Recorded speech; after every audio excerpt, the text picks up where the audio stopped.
Hi everyone. Although I can't see you, I'm sure you're all looking beautiful and glamorous tonight, and especially the boys who are looking extra chic in their suits.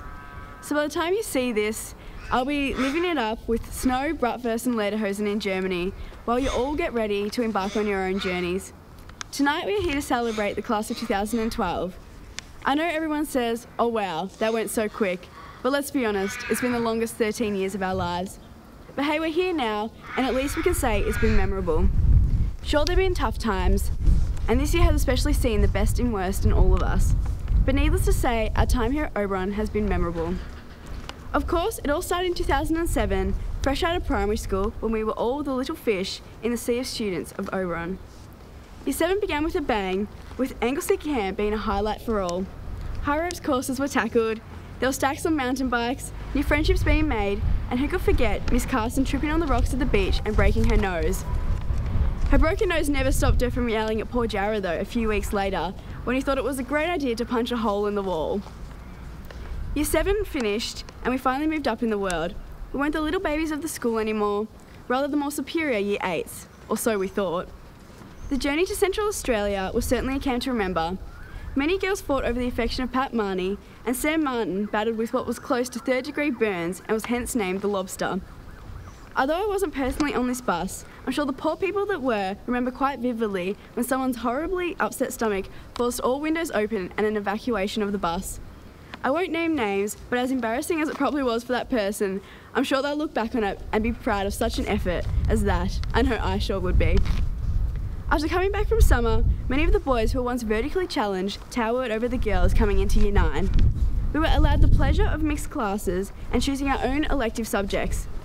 Friendship groups changed and many new romances flourished. Tyson Gill struggled with heinous seasickness and managed to vomit 32 times on the cruise to Tasmania, much to the enjoyment of his friends as they all hid his vomit bags all over the ship. Suddenly, before we knew it, we were the Year 10s, not the youngest of the school anymore, but not quite on the top of the hierarchy yet. For those who persisted with their loats, the exciting opportunity to travel overseas was now up for offer. The Indo kids travelled to the hot, steamy Malaysia, where Bodan managed to make himself cry from the burning sensation of shoving hot chilies up his nose. The German kids survived the 22-hour flight to Germany, where Frau Ray somehow managed to get lost in Berlin, despite her repeated efforts of telling everyone to pass auf or pay attention. In Japan, Sarah Jane and Dylan played with the advanced toilets and ended up shooting the bottom squirter all over the wall, which ended up getting them kicked out of their room. So Year 11 began, and we were immediately cooler than ever, showing off our new VCE jumpers. We're right at the edge of being focused about our study habits, yet for many of the boys, the unparalleled obsession with downball took over. Throughout rain, hail or shine, they'll be out there on the courts, and it wasn't rare to see Mr. Allery out there either. It was also a year of glamour, where we saw some of the unlikeliest two left-footed boys suit up and do the deb. Luckily, there were no dramas on the night, though a few tumbles during practice provided quite a few laughs. In addition, we saw Zane Carney be crowned with the prestigious title of the world's fastest blindfolded Rubik's Cube solver. So that leaves us here, a good 2,118 days later, and yes, I did count, and we've finally reached the light at the end of the tunnel. Of course, this is an extremely condensed version of our memories here at Oberon, but from where we started and how we've grown, it has been amazing. There are a vast amount of people we have to thank, but they all know who they are.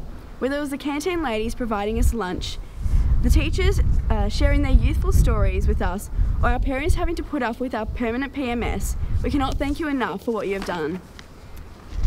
I won't keep blabbing, but I know, because I know you're all more than keen to hit up the dance floor with everyone. We leave here today having accomplished another milestone. Exams are over for now, and all we can do is wait and hope that we've all achieved our own personal goals throughout this year. It's a time to celebrate this battle we've now won in completing Year 12, and to appreciate how much we've grown and how far we've come. Many of us here today will part forever. Others will end up long life buddies, being saggy in places we'd rather not be, and be racing our gopher scooters like Hoon's 80 years old. Regardless, we have so much to look forward to as we end this chapter of our lives and move on to bigger, better things. What lay beyond is unknown, but that's what's so exciting about it. I have no doubt the success we will all have as this crazy bunch that I'm proud to call my friends are not only intelligent but kind-hearted and sincere. So make the most of every opportunity that life faces you, make every moment count, believe in yourself, and remember, nothing is impossible.